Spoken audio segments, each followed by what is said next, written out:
Good morning class 12th। आज हम पढ़ेंगे सहायक वाचन चैप्टर 1 जो हमने इससे पहली वाली कक्षा में समझ लिया था।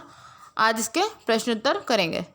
तो पहला प्रश्न है हमारा, उत्तराखंड के अंतर्गत कौन कौन से तीर्थ हैं? उत्तराखंड की यात्रा में शारीरिक कष्ट के विपरीत किस प्रकार का आनंद मिलता है और क्यों? तो इसका उत्तर हम लिखेंगे। उत्तराखंड के अंतर्गत हिंदुओं के पवित्र 4 धाम तीर्थ यमुनोत्री, गंगोत्री, केदारनाथ एवं बद्रीनाथ है। उत्तराखंड की यात्रा अत्यंत दुर्गम एवं शारीरिक कष्ट प्रदान करने वाली है, किंतु इसके विपरीत उत्तराखंड के प्राकृतिक सौंदर्य से परिपूर्ण दृश्य एवं धार्मिक महानता एक विशिष्ट प्रकार का मानसिक आनंद प्रदान करती है, जिससे मार्ग अथवा यात्रा के कष्टों की तीव्रता से क्षीण सी हो जाती है। जो हमको मार्ग में कष्ट मिलते हैं वो तीव्रता से ही क्षीण हो जाते हैं, यानी कि नष्ट हो जाते हैं। आगे हम प्रश्न दूसरा देखेंगे। उत्तराखंड के चारों धाम किन 4 पवित्र नदियों के किनारे स्थित हैं? तो उत्तर हम लिखेंगे। उत्तराखंड के सुप्रसिद्ध 4 धाम पवित्र नदियों के तट पर स्थित हैं।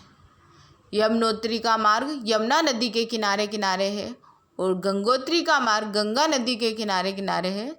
केदारनाथ का मार्ग मंदाकिनी के किनारे किनारे तथा बद्रीनाथ का मार्ग अलकनंदा के नामक पवित्र नदी के किनारे किनारे गया है। अब तीसरा प्रश्न हम देखेंगे। उत्तराखंड के प्राकृतिक दृश्य श्रद्धालु को क्यों आकर्षित करते हैं? तो उत्तर हम लिखेंगे। उत्तराखंड के प्राकृतिक दृश्यों के सौंदर्य के सामने न तो कश्मीर के दृश्य ठहरते हैं और न ही स्विट्जरलैंड के। स्वच्छ जल समेटे कलकल करती पवित्र नदियाँ, वर्ष भर बर्फ से आच्छादित रहने वाले पर्वत चोटियाँ, हरे भरे वृक्षों से भरे घने जंगल, चारों ओर फैली हरियाली, घाटी की मनोहारी वादियाँ, चीड़ और देवदारू के ऊंचे ऊंचे वृक्ष, गगनचुंबी ऊंचाई से गिरते जलप्रपात और शांत मनोरम वातावरण, सब कुछ ऐसा लगता है मानो किसी दूसरे लोक में आ गए हों। यही कारण है कि इस प्रदेश की यात्रा में कष्टकारक होने के बाद भी श्रद्धालु उत्तराखंड के प्राकृतिक दृश्यों के प्रति अत्यधिक आकर्षित हो अपूर्व मानसिक आनंद प्राप्त करते हैं। चौथा प्रश्न है हमारा, ज्योतिर्मठ के विषय में संक्षिप्त जानकारी लिखिए। तो हम लिखेंगे, आज भी उत्तराखंड में शंकराचार्य जी के कार्यों एवं उनके निवास स्थान के प्रत्यक्ष दर्शन किए जा सकते हैं। ज्योतिर्मठ में आज भी वह शहतूत का वृक्ष है जिसके नीचे बैठकर तपोभूत शंकराचार्य जी को ज्योति के दर्शन हुए। इस स्थान के निकट ही उनकी वह गुफा भी देखी जा सकती है जिसमें वे निवास किया करते थे।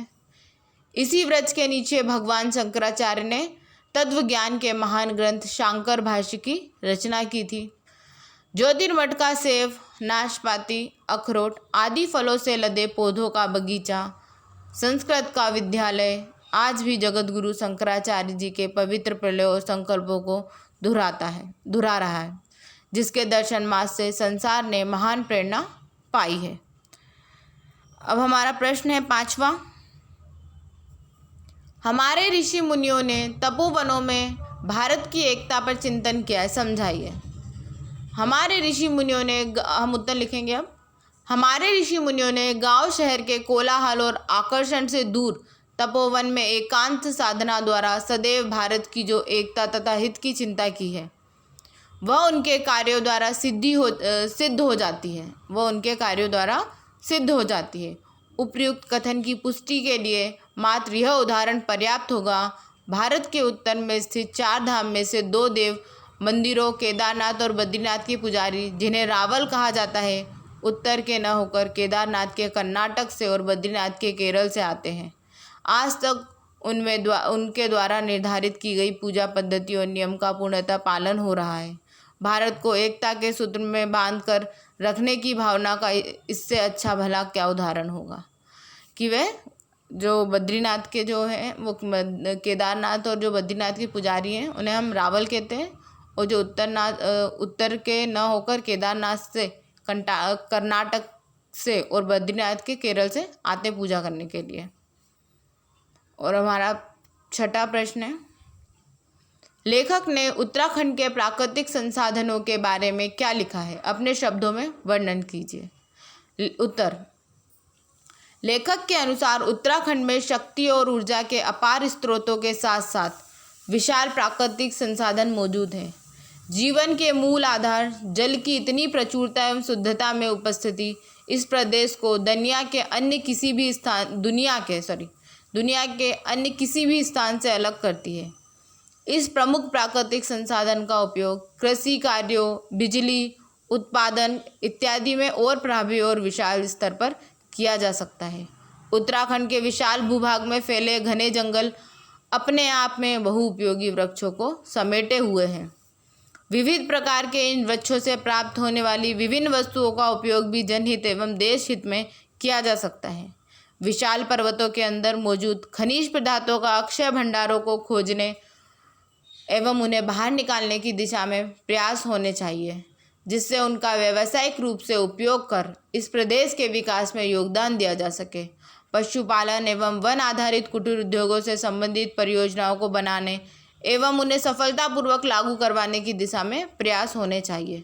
अनंत यह कहा जा सकता है कि प्राकृतिक संसाधनों की दृष्टि से उत्तराखंड एक संपन्न प्रदेश है।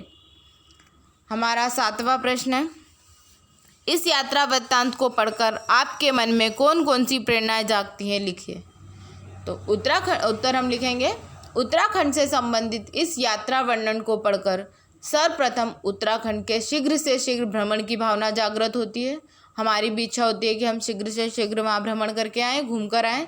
इस यात्रा वृत्तांत में वर्णित स्थानों, वस्तुओं इत्यादि को जीवंत देखना एवं उनकी उपस्थिति को अनुभव करना, इन सब के सोचने मात्र से ही रोमांच का अनुभव होता है। उत्तराखंड की देवभूमि, जहाँ हमें प्रकृति से तालमेल बनाकर प्रकृति प्रदत्त संसाधनों का जनहित में उपयोग करने की प्रेरणा देती है, वहीं यह हमारी महान धार्मिक एवं सांस्कृतिक विरासत पर अभिमान करने किंतु उसके संरक्षण के लिए भी प्रेरित करती है। यह हमें हमारे उस सुंदर अतीत में झांकने का अवसर प्रदान करती है जब हमारे महान संत, महात्माओं, तपस्वियों एवं विभूतियों ने निस्वार्थ सेवा भाव से अनूठे कार्य संपादित किए थे। हमारे पाठ के सभी प्रश्नोत्तर समाप्त हो चुके हैं। धन्यवाद।